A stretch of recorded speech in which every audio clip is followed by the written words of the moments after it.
This is one that I hear quite often, and it's no surprise that I do.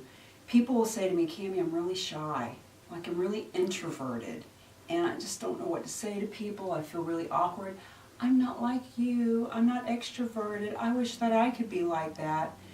So here's the misnomer, the misconception that I want to share with this one. People think that those people like myself who are putting themselves out there are just naturally that way. Do you ever feel like there's a handbook to life and other people got the handbook but you didn't? Like you walk into an event and you feel like everybody here knows everybody here feels really comfortable, everybody here knows people to talk to and what to talk about. It's just me. I'm the only one that feels uncomfortable. I'm the only one that feels awkward. I'm the only one that doesn't know what to say. All those people are already clicked off and they're already talking to people. Me, poor me.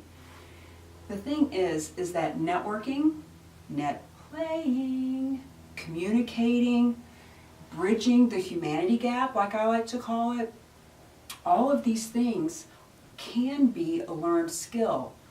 I am here to tell you, I am not extroverted. I'm not extroverted. I'm introverted. If I can do this, anybody can do it. I was being interviewed a couple months ago, and it's really interesting. The more that I'm involved in teaching networking and being the networking expert, making these videos and speaking on stages and all that fun stuff, the more I get introduced to other networking experts. And I say this all the time, guys, it's about collaboration. It is not about competition. Anytime I meet someone who's also a networking expert, I love to collaborate with them because they do it differently than I do it. We have things to teach each other. Our tribes are very similar. We can cross-pollinate, etc. So when I was talking with this one woman a couple months ago, she says, well, you know, we're very extroverted and I know that people blah, blah, blah. She was insinuating in her comment that she and I both were extroverted, and I let her finish her thought. I loved her. Her name is Emily. Emily Utter. Hi, Emily. Always mention other people's names. It gives you a mark in their book. So Emily Utter's talking, and when she got done, I said, let me just back up for a second and just kind of correct what you just said.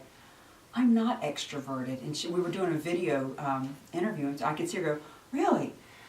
I said, I'm not. And I'm so glad that I'm not extroverted and that I didn't just come straight out the chute, loving people, loving life, loving to network, high-five and handshaking and being on stage. I wasn't like that.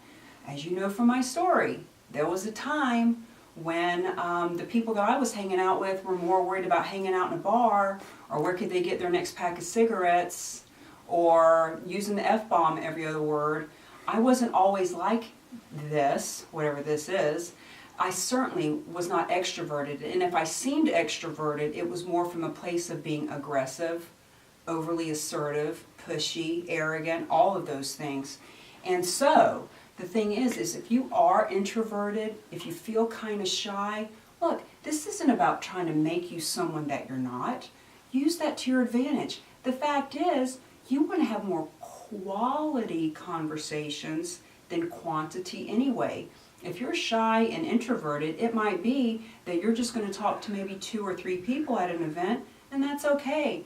At this point in my career, frankly, it doesn't matter if the event, because we're NetPLAYing anywhere we go, it doesn't matter if the situation is me talking to one person, or there's 30 people in the room, or there's 100, or there's 10,000 in the room. Frankly, when I'm at said event or situation, when I make one good contact, connection, have clear communication with a conscious human being that I actually want to follow up with and be friends with, or create resources and relationships and revenue that rock, one is all I'm looking for. If I get 2 or 3 or 4, awesome, that's gravy, right?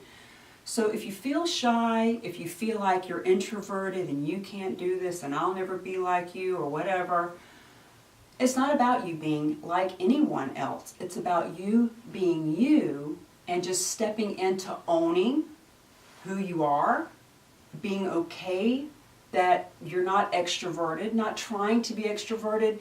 You know, when I go to events or when I am doing my thing on stage. I consider being on stage like right now. I'm on stage. I'm on stage because I'm coaching, I'm training, I'm delivering some information. If I'm working with a client one-on-one on the phone, I'm on stage. If I'm on stage and there's 10,000 people in the room, I'm on stage.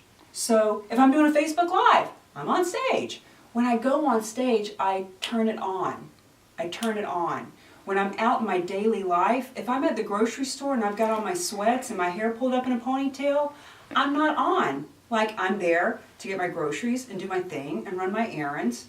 But on the rare occasion when I'm out doing something like that, if I want to be on, if I do want to make eye contact, if I do want to be engaging, I just turn it on. I can turn it on and turn it off. I can turn it on and turn it off because they are skills that I have learned over time, and I promise you, you can learn them too. Learn them from a place of how can I use my personality, right? My own personality, my own body language, my own way of being to my advantage. Not to take advantage, but to have the advantage. Not to take advantage, but to have the advantage. Each one of us has our own personality, combination of personality.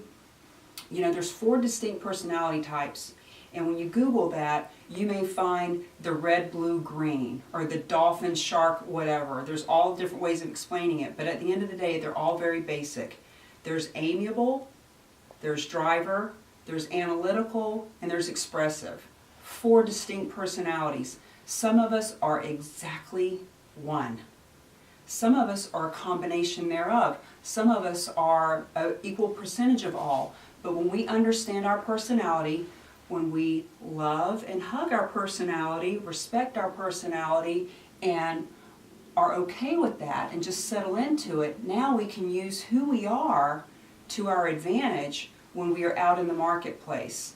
So this tip, this mistake, this question that I get, Cami, I'm really shy, I'm really introverted, I don't really feel comfortable, I feel awkward at events. That's okay. You're in good company. Of course you feel that way. Of course I felt that way. School doesn't teach us. They teach us reading, writing, and arithmetic. They don't teach us even how to balance a checkbook, much less how to communicate with other people, which is actually why I'm also teaching this material in universities. Because the millennials that are coming up, you know, they are not being taught how to have interpersonal communication skills. They are not learning how to look people in the eye. They are so behind their devices and they're so tech savvy that they're not human being savvy. And so I teach it there too. So congratulations. You're not good at it. Good. So what? It's a learned skill. You can learn how to be a great networker, a great net player, a great communicator. Because when we start to see ourselves as, okay, I'm doing this all day, every day, when I'm sending an email, when I'm sending a text, when I'm posting on Facebook, when I'm responding to somebody's email, when I'm doing a video chat, when I'm doing Facebook Live, when I'm standing in line at the grocery store, when I go to a networking event, it's all the same. We are communicating. You don't have to be like anyone else. Let's just get educated. Let's just get educated on the way that our body language is being perceived, the things that we are saying, the things that other people are saying, so that we can be read properly, so that when we are out networking, net playing, then it doesn't matter if you're shy. It doesn't matter. It doesn't matter if you're introverted. I'm introverted too. It's okay. We can all be introverted or extroverted. Matter of fact, I got a lot of friends that are extroverted. I have a friend, Robin Rapture, name dropping. Robin Rapture is fabulous. She is so outgoing. She is expressive. She is so expressive and so bubbly and so engaging. She went with me to an event recently. She took some pictures and video for me while we were there. And there's this exercise that I do at the beginning of an event, of all my events, where I tell people, all right, you can go over and shake hands with people, or you can go over and hug them. Hey, it's so nice to meet you. And at first people look at me like, you want me to touch a stranger? But then once they start to start to hug, you just about can't stop them from doing it. People love it. They're so interactive. And Robin even shared with me, she said, you know, Cami, people think I'm so extroverted, I'm so confident and all that. She said, I am in some situations, but networking is just really awkward for me. She said, that activity that you did, where I had the opportunity to go hug somebody, she said, I felt an instant connection to that woman, and then at the end of the event, I had somebody that I could go talk to. So in other words, even though she seems really expressive and outgoing, even she's just a human being who can feel very uncomfortable in social situations. Good news is, lots of people feel the way that you do. Good news is, you can learn the skills. Good news is, I'm here to help you learn them.